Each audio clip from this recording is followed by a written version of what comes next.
Can you hear me, Nathan?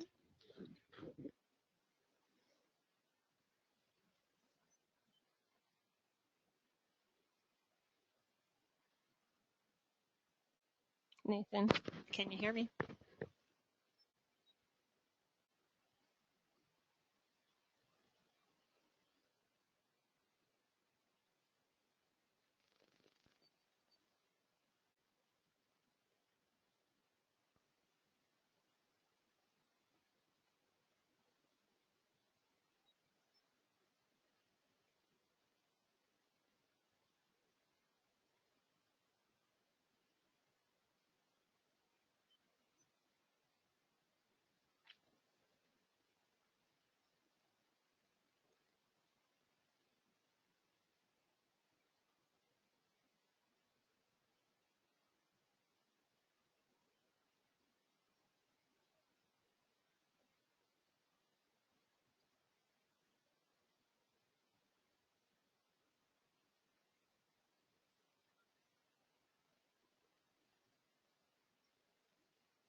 Township School District is like. So I'm just going to play this. It's just a very short clip. as I mentioned, Egg Harbor Township offers a separate Spanish program for Spanish speakers. For both heritage and native Spanish speakers, we offer a program known as Español para Hispanohablantes. This program focuses on developing students' literacy skills in Spanish with the goal of preparing them for the AP Spanish Literature course and the Seal of Biliteracy in their senior year. So as I mentioned, that's just a short clip. I do hope everyone was able to hear that. And so what are we going to talk about today? What I wanted to share with you are my objectives. So just like any teacher would have, I would hope that by the end of this chat, you're able to identify what are some of the beginning steps that you could take if you wanted to create a heritage program, whether it be for Spanish speakers or whether it be for another language. What are some steps that you could take? And I'll share the steps that I have taken with you, and hopefully that will be of assistance to you. We're also going to be talking about local resources. What are resources within your school district that are already there that will help support you as you start a new program? Because I would imagine, perhaps like me, no one has said to you, gee, here's a whole lot of money. Go ahead and start a new program. That, in this day and age, I think would probably be pretty rare in public education. And certainly in my school district, funding is very, very tight, and we have to be very careful how we spend our funding. And so I wanted to tap into resources that were already available in my school district to help support the teachers in the Hispanohablantes program. And we'll talk a little bit about that in a few moments. And then finally, we're also going to talk about, as you develop a program, you want to keep in mind what your district goals are. In my particular case, my district goal, one of the goals has been for many years now literacy and working on students' literacy skills in English. Well, of course, as a language teacher, you know that literacy skills will transfer from one language to another. So designing a program for me that supports students' literacy skills in Spanish helps me to gain support from principals in various buildings, whether it be elementary buildings, middle school buildings, and also from the central administration. People that I work with who may not be aware of all of the research behind language learning. And so by focusing on literacy, I'll talk a little bit about how I have been able to support the district goals within the Hispanohablantes program. Okay, so. Michele, Yes. it's so important, to figure out how to start this. And I think that the biggest challenge for people is figuring out what is step one. And I'm hoping that you can share some of that with us now. Yes, absolutely, because that's certainly before any type of a new program starts, a lot of planning has to go into place. So let me just share with you the timeline that I followed, that just sort of kind of how things evolved, if you will, in Egg Harbor Township. So back in 1998, I had, quite honestly, just an idea. I was a Spanish teacher here in Egg Harbor Township School District. I was a Spanish teacher, Spanish 2, in fact, and there were at that time, and there still are, many Spanish speakers in this part of New Jersey, down in Atlantic County, in southern New Jersey, and we have many Spanish speakers that live here in Egg Harbor Township. And so it just didn't make sense to me that they were placed in a traditional Spanish 1 or a traditional Spanish 2 class when they were already Spanish speakers. And so I was fortunate enough at the time that when I broached the idea to my supervisor at that time, she was very open-minded to looking for a way to meet the heritage learners' needs. And here in Egg Harbor Township, we have both heritage learners and some native speakers in this area. We really have a mix down here in southern New Jersey. So we started just with a level 1 class, and you can see that it took many years to add on to the program. And the reason that I show this slide is not to make anyone, I guess, not for it to seem daunting for you to think that perhaps it could take this many years to have a full program, but rather just for everyone to recognize that anything that you plan to do, if it's worth doing well, it takes time. And we slowly added pieces to our program. You can see that for a number of years, we only offered level 1 and 2 at the high school. It wasn't until students came to us and started asking that we offer a 3rd level. After taking 2 years, they wanted to continue in the language.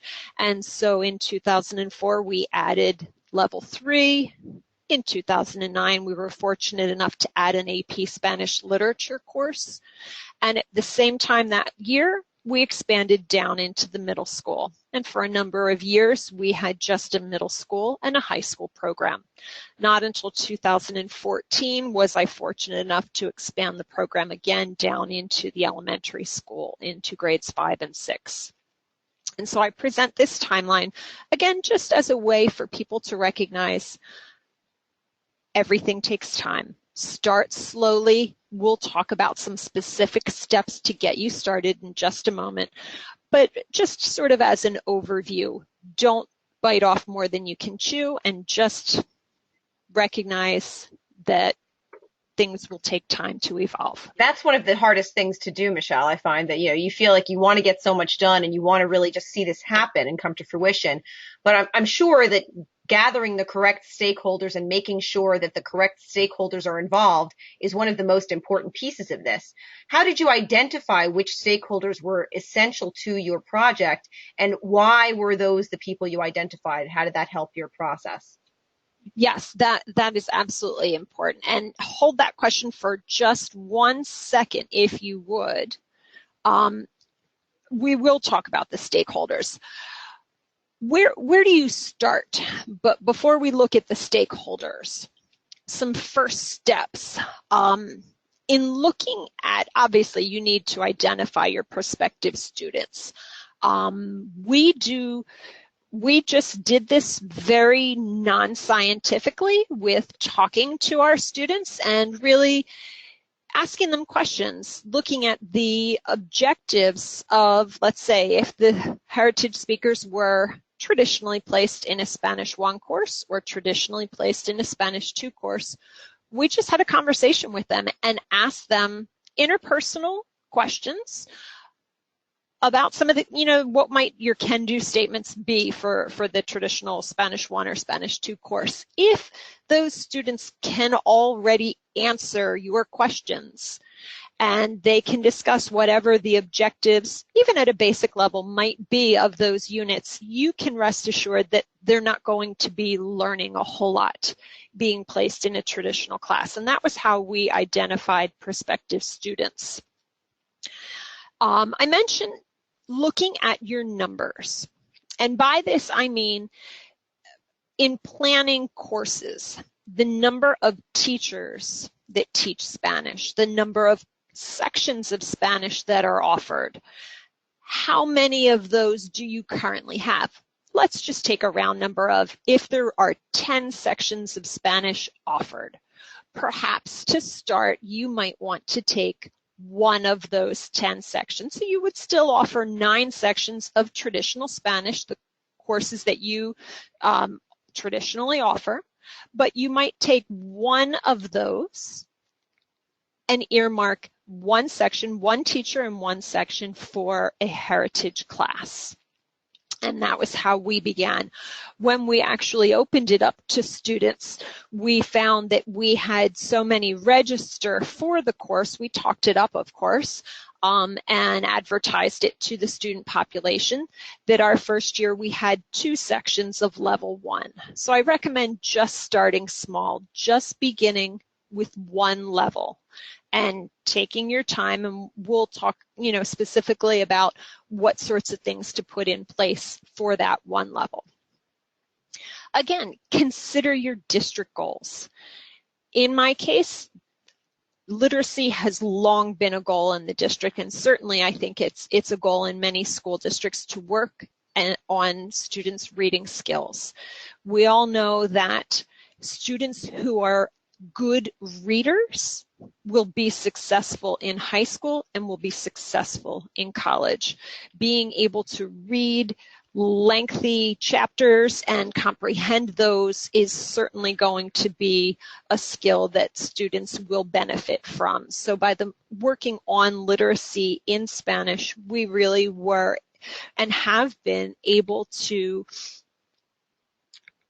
supplement the students' education, not just in Spanish, but with skills that the students need in many of their classes. The next point is working with the guidance department, and perhaps it may be a little different in your school district, but in my school district, the guidance counselors are the ones that handle student placement and helping to make recommendations. Anytime a new student comes into the school district during the course of the year, that student meets with a guidance counselor. So it's important that the guidance counselors are aware of this new course that's offered. And really it takes time to build a relationship with them and to have them feel comfortable calling you. And I would just say to all of the counselors, it's not a problem, you're not bothering me. Anytime you have a question, by all means, just give me a call. I'm happy to help. And that really kind of facilitates the relationship between myself and the guidance department. And that is one of the ways to make sure that students are in the proper place. Now, that being said, things do happen, and we have students that come in and some of them will pretend perhaps that they do not speak any Spanish. Maybe they wish to take a traditional course because they think it will be a very easy grade for them, and no doubt it might be. So we try to be very flexible, and I work with the guidance counselors and the guidance department to let them know, within the Spanish classes, we will have some movement in the sense that there may be some students who are very good Spanish speakers who need to be moved out of a traditional Spanish class. Maybe they're, we're not sure how it happened that they ended up in a regular class, and we need to move them to the Hispanohablantes class. And the flip side of that coin is we do have some heritage speakers who are Hispanic, whose parents speak Spanish, but perhaps they do not know very much Spanish. Maybe English is the primary language in the home.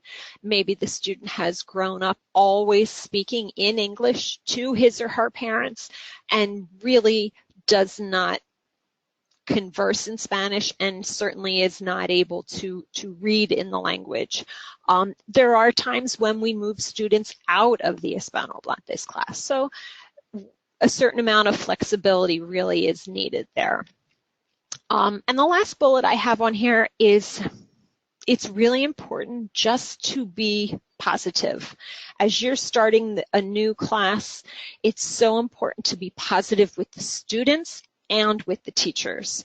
For the teachers teaching the course, they're going to need a lot of support, and they're going to need, just someone to be a sounding board to them and to help them know that it's okay, we're going to make mistakes along the way, but we have the student's best interest at heart, and we'll make changes as we decide, things that we want to move in or move out of our curriculum. And with the students, being positive with them, and really we try to praise the students, and we say to them, you're not taking the easy way out. You're taking a class where you're truly going to be learning. And look at how wonderful this is going to be. Certainly now, for us, we have so many graduates of the program. We bring those students back. We are able to talk to the students about the benefits of staying with the Hispanohablantes program, and that happens over time, of course. So, Amanda, you had asked me about stakeholders. Yes. Can you tell us about the stakeholders?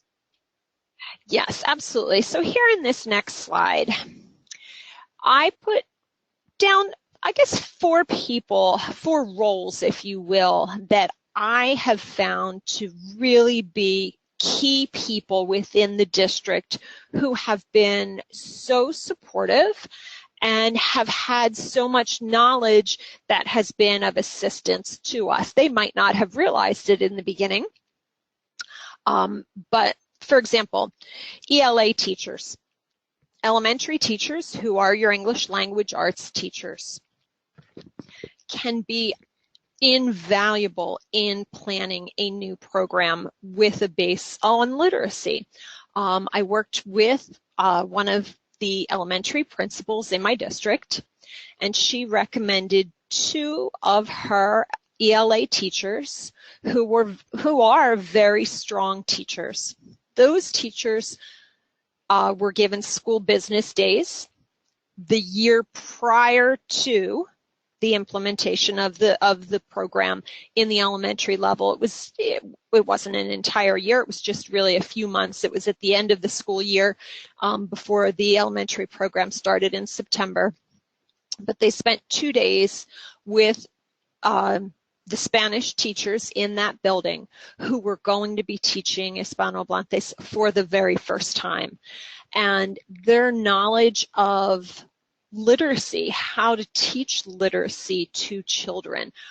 As you know, when you are certified to teach a language, you study how to teach that language, but you don't necessarily have training in how to teach children to read. So teachers are often afraid to be in charge of reading, and certainly one can't blame them. It's an area that they haven't been trained in, and building a relationship with elementary teachers who they work with, who are in their building, I found just to be invaluable. It started a wonderful relationship and helped the teachers just know that there was someone there in their building that they could go to with questions. Likewise, the reading specialist. If there is a reading specialist in your district, that particular person can be a valuable source of information to you in looking at reading programs and deciding, okay, does this program offer a reading leveler in Spanish?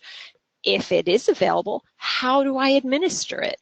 For teachers who have never administered a reading leveler to children, that can be a very intimidating process. Likewise, reading specialists can also share with teachers what are some excellent strategies for struggling readers. What are some of the best things that a teacher could spend his or her time on in the classroom to help students read? There may be a supervisor of language arts, of English language arts in your district. That person can be a resource to you. If there isn't, perhaps your principal or your vice principal used to be an English teacher. Anyone in your district with a background in English language arts can certainly be a resource to you in helping to identify who are the teachers in your district that are really strong teachers in teaching reading, and those are the teachers that you want to learn from. Michele, I think those are such important pieces for people to understand with regard to identifying who the people are in the school and in the district that can really help support your initiative. That end, I know we're going to move forward. We're going to talk about the curriculum materials, and I'm sure that having these stakeholders involved is important in how you choose your curriculum materials and making the decisions that you make for the entire program. I know that we have limited time today, so I just want to make sure we hear more about your curriculum materials as well, and I know that you're going to talk about that next. Yes, thank you. So the last thing there, the last stakeholder is just the librarian, who may be able to be a resource to you in purchasing novels that you may want to read with your students. So let's talk about curriculum. So here I have some pictures. These are some things that we use in our elementary program in our 5th grade, which is our first grade where we expose students to heritage Spanish classes. And so the reading leveler, our district at the time, 4 years ago, when we started this program in elementary, my district was using the American Reading Company. That was our reading program. And I got very fortunate, quite honestly, that the American Reading Company published a reading leveler in Spanish. And so the first picture on the left that you're looking at is the reading leveler that the teachers utilize to this day in Spanish.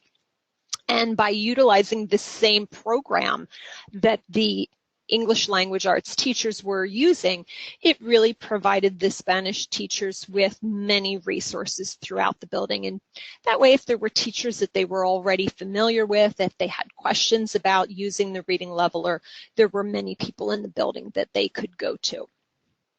The teachers shared with me this book in the middle, the Action 100, also by American Reading Company. This particular book comes with letters to parents, and the letters are in both English and Spanish. And then on the right, this book is the Carta la Fonética, which is a very traditional booklet, if you will, for teaching phonics in Spanish. And a number of the teachers in my district, they themselves had used this, had learned how to read in Spanish using the Carta la Fonética. So we decided to implement that as well. So here you'll see, just as any good elementary teacher would, our teachers have anchor charts in the classroom. Here's one from a reading center when you're reading with another student, and just some instructions for what the children should do themselves when they're in a learning center and they're reading with a partner. And here you'll see just a chart that's hanging on the wall in the elementary classroom that has all the different syllables and lots of manipulatives with them for the children to practice their, the sounds and blends and pronouncing words, which is how we started our program. Our 5th grade class begins with phonics instruction, because many of our children have not had any instruction prior to reading in Spanish.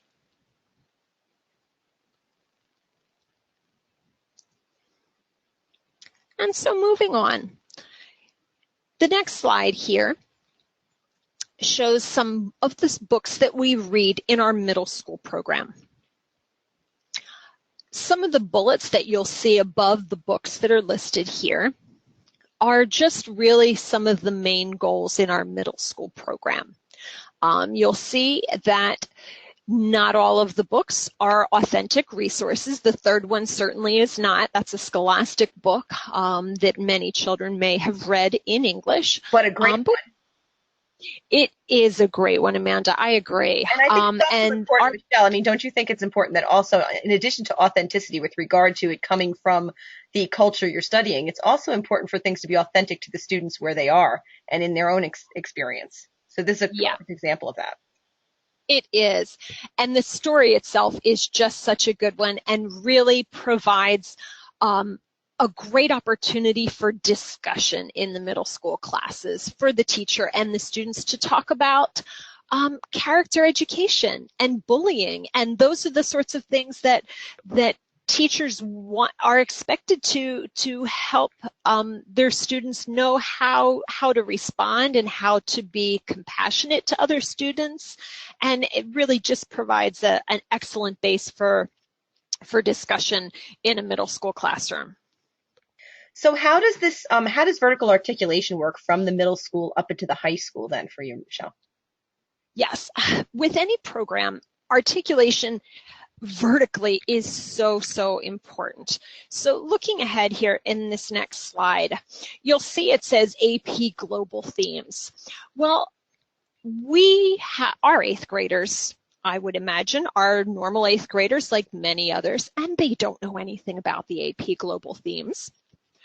But as a result of having PLCs where the middle school teacher meets with, on a monthly basis, the high school heritage speakers, and there's frequent contact from middle school to high school, we determined after a few years that we really needed to do a better job bringing some of the AP ideas down into middle school. So here's one that I share. And there are 2 books here. One you can see we read in 8th grade and the other we read in 11th grade. And both of them have to do with the global challenge of immigration. But the first one is written really on a very basic level, and it is an experience that many of our students can identify with, having left one country and having moved to New Jersey, whether this be their first stop in the United States or whether they have lived in other places in New Jersey or in other states before they have made their way to Egg Harbor Township. The topic of immigration is one that certainly is a global theme for the AP class, but when you talk about things that your students can identify with, of course you're piquing their interest. It's a topic that they can learn from one another, and they really do. We have had so many wonderful projects and essays, and the students really identify with this topic. Okay, so we have a couple of questions. I wonder if you can take a couple of questions now. Be a great time, sure. Okay, great. What do you advise teachers who have a mixture of native speakers and heritage speakers in the same class who have very distinct reading levels and educational backgrounds? Yes, we have that. And it's wonderful and it's a challenge at the same time. I'll share with you what one of the teachers has done in his high school class. He has, let's say, I'm going to guess approximately 22 students in his class, and I think it's either a sophomore or a junior class. It's either level 2 or level 3, and there are about 6 native speakers in that particular class. And they are at a very, very advanced reading level and writing level. Of course, as you would imagine, a student who's coming here who is in either 10th grade or 11th grade and has been studying the language in their country, compared with students who have been in the United States their entire lives and you know, are definitely not at that reading level. One of the things that he has done in his classes is to have the students working in cooperative groups, and he has spaced those native speakers out among the class so that when they have discussions, there is one student who has full command of the language and who can help keep the discussion in Spanish among the students, and who can help, can serve as a, you know, just perhaps as a leader, and if not a leader, then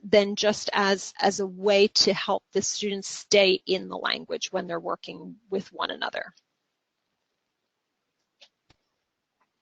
Thank you, Michele. And so the other question I think you answered already, which was with regard to what do you advise teachers to do who have a mixture in their class, and it sounds like you answered that as well, so thank you for that. A lot of cooperative learning,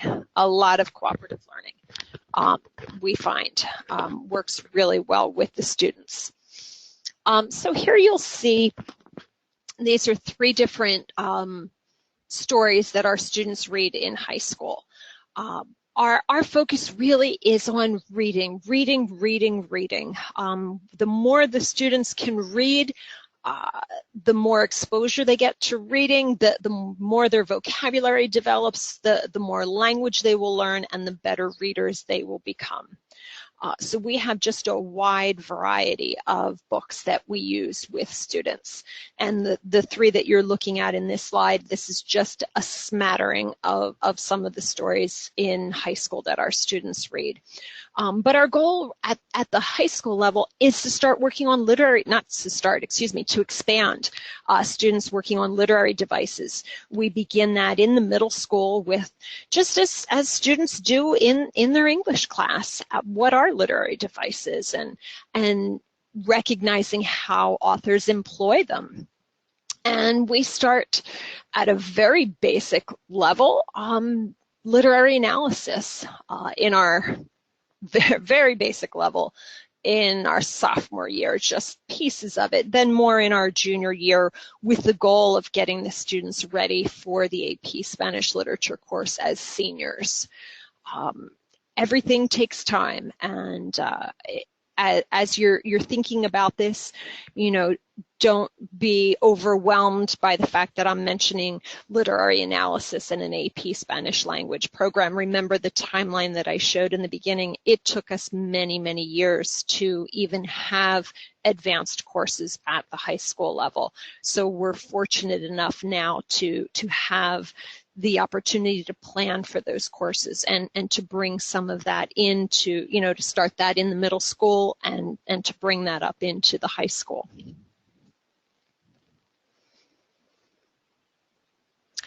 And so I want to share with you some of the work from our students. And specifically, I'm going to start with a video in this next slide. This is a video that our freshman high school students made, and their teacher shared this with me. They had really they've been working on figurative language, and they were expected to write their own poem employing figurative language. So what you're going to hear is a rap that these young ladies wrote, and they gave me permission to share this video. In fact, they were very, very pleased when I asked them, would you mind if I shared your video? Certainly it's a source of pride for them to know that adults are going to be viewing their student work. And I'll play that for you now. ¿Por qué existe el racismo si todos somos lo mismo? El color no debe importar, porque todos debemos amar. Cambiemos nosotros por abortes y las cadenas por deportes.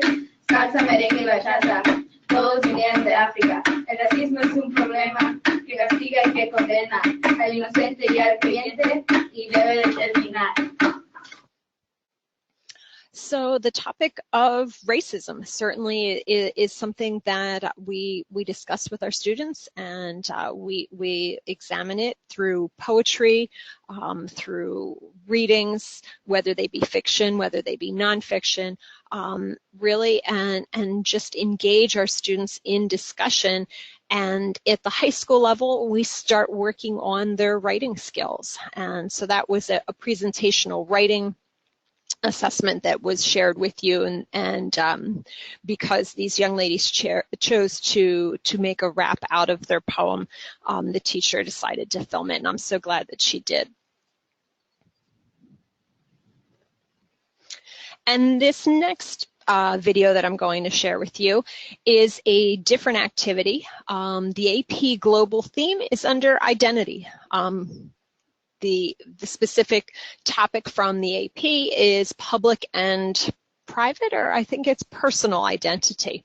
And we begin in 9th grade looking at that topic of identity. And the students were studying indigenous peoples, and they had read some of the work from Rigoberta Menchú, and they were expected to demonstrate how indigenous peoples have an effect on our lives today. And so here's a young lady who's going to share with you a recipe for making guacamole, certainly as something that had come from indigenous peoples.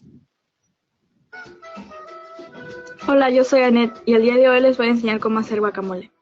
El guacamole es una salsa preparada a base de aguacate. La receta ha pasado de generación tras generación y se ha vuelto popular en muchos países. La receta tiene raíces indígenas y con el tiempo se le agregaron muchos más ingredientes.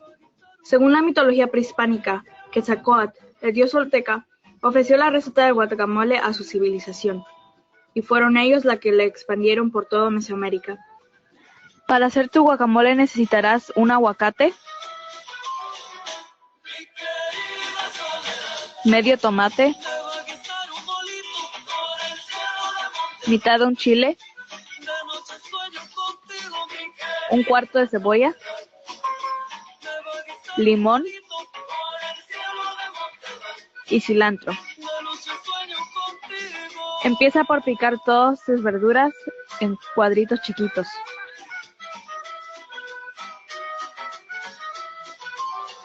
Recuerda quitarle la semilla al tomate .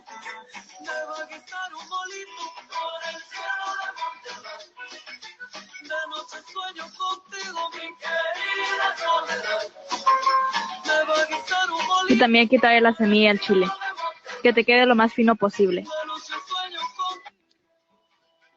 Empecemos por agregar el aguacate en un recipiente. In the interest of time, I'm going to stop that video there, but you get the idea. Before I move on, I just would like to answer a question that has come up. And the question was, is the goal of our literature exam, is the goal to take the literature exam? Yes and no. Certainly we have, I would say, I'm trying to think how many freshmen we have taking Hispanohablantes. I have 3 separate sections here at the high school. So I would say around 60 to 70 students who are freshmen taking Hispanohablantes. I would love for all of them to be as seniors in the AP Spanish literature class, but we rarely have more than 15 by the time they're seniors who are still taking Hispanohablantes. So yes, our goal is to get as many students to be as well read as possible so that they could, if they are in that class, that they would be successful. When our students are seniors, our district policy is that if you are in an AP class, you will take the AP assessment. So our students are expected, for the 15 students who are in the AP Hispanohablante, or the AP Spanish literature class, they are expected to take the AP Spanish literature exam. But we have many students who may not continue that far, who may only take 2 or 3 years in high school. And so our goal for them is, if you're not going to continue to the AP class, that's okay. We want you to improve your reading and your writing in Spanish, because the better you can read and write in Spanish, the more that's going to assist you in your English class. And the better reader you are, certainly that will help the students in social studies.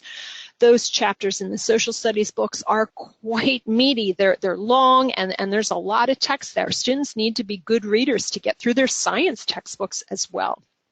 So our goal really is just reading to improve the students' reading skills. And so now I want to share with you some of the successes that we have had in our program. In talking about AP, teachers who work in a high school may be aware of AP courses in their high school. And within those courses, certainly those numbers get reported to the Board of Education, and those are something that is on the school report card. And schools and parents, when they're looking at high schools, are asking, what AP courses do you have? We offer to our students who are seniors in the AP Spanish literature class. It was our teacher at the time who said to us, they're in the literature class, but all of my students speak the language. They should be able to take the language exam as well. And we fully agreed with her. So our students will take 2 AP exams in May of their senior year. Almost all of them will pass the Spanish language exam, although they've never taken the course, but of course they have the skills in the Spanish language. Our percentage for the AP Spanish literature test, I'm very happy to say, is above 70%. It is a darn challenging test. The reading list is about 30 different works that I didn't read till my junior year of college, and students are reading them in high school. So it's quite challenging, and we're very happy with that percentage. But besides the AP, our goal is the seal of biliteracy. Our students, we want as many students to graduate with the seal of biliteracy as possible. So our seniors who are taking the Hispanohablantes class, they may be seniors who are just in the level 3 class. They do take the seal of biliteracy assessment, and we have very, very high passing rates for them.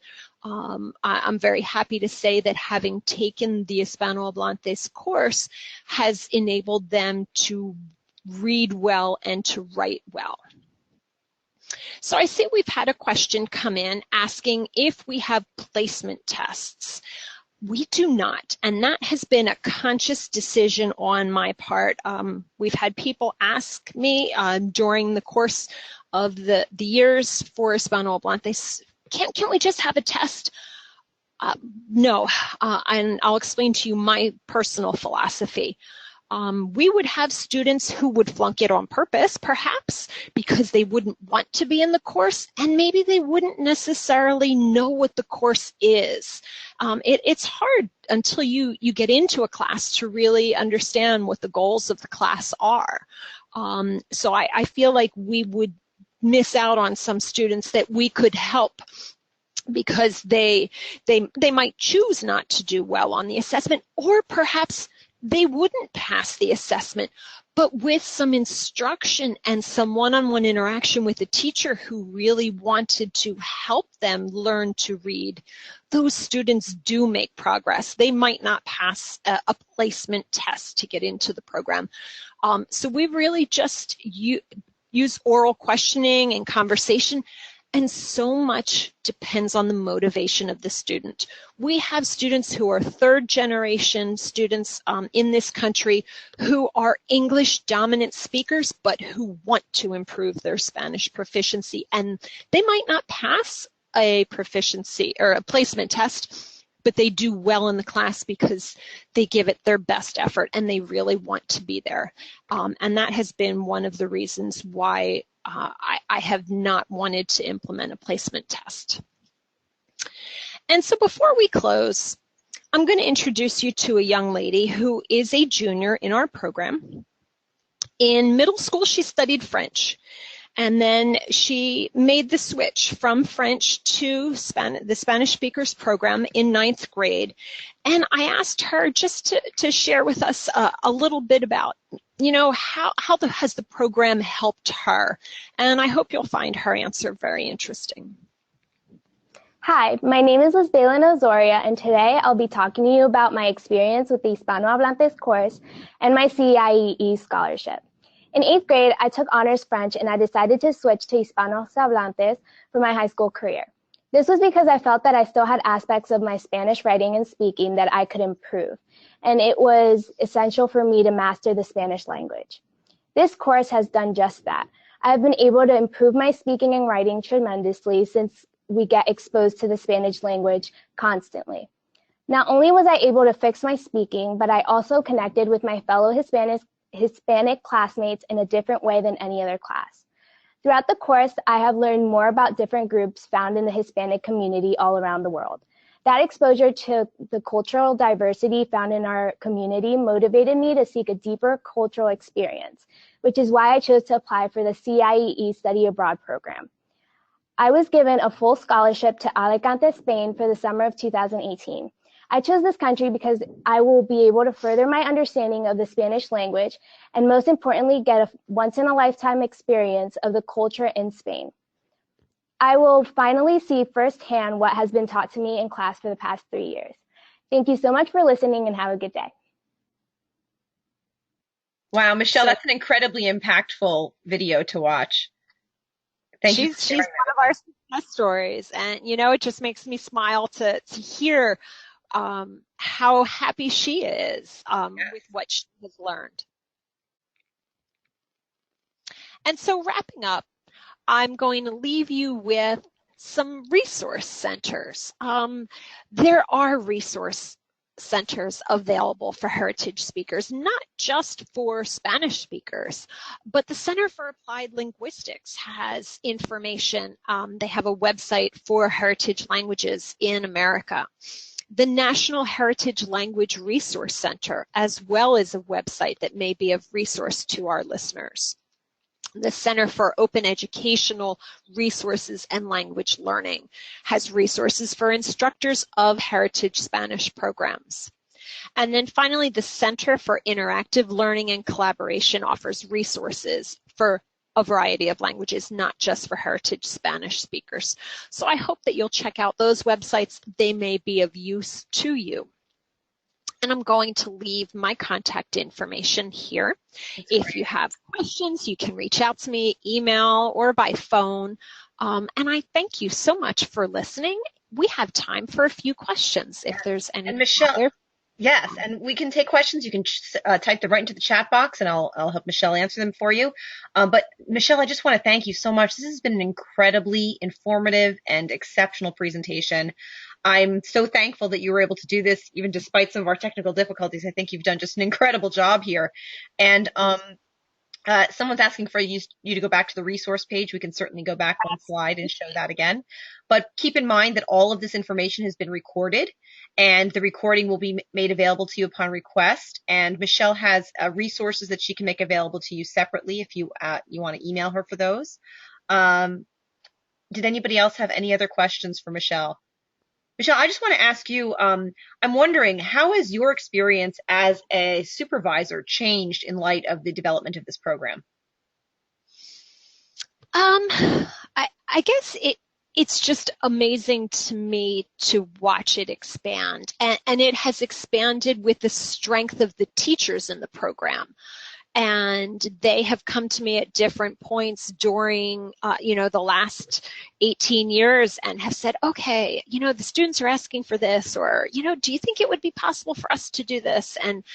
And that just is such a wonderful position to be in once you have a program to try to meet the needs of your students and to be able to offer them even more than what they had expected at the outset. And especially it seems that their buy-in seems to be so important to this process. They seem to be excited about it and wanting to get even more involved.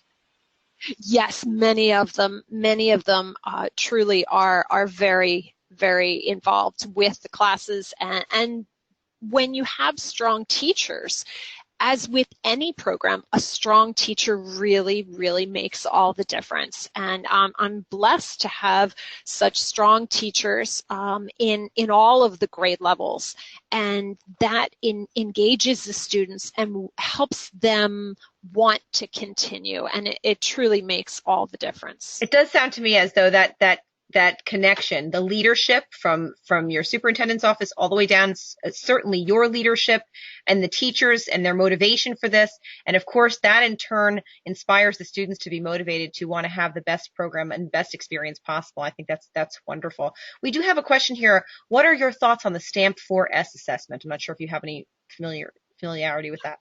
Our students take the Apple, so I can't really speak to the STAMP assessment. I know there are many districts that use STAMP and are very, very happy with it.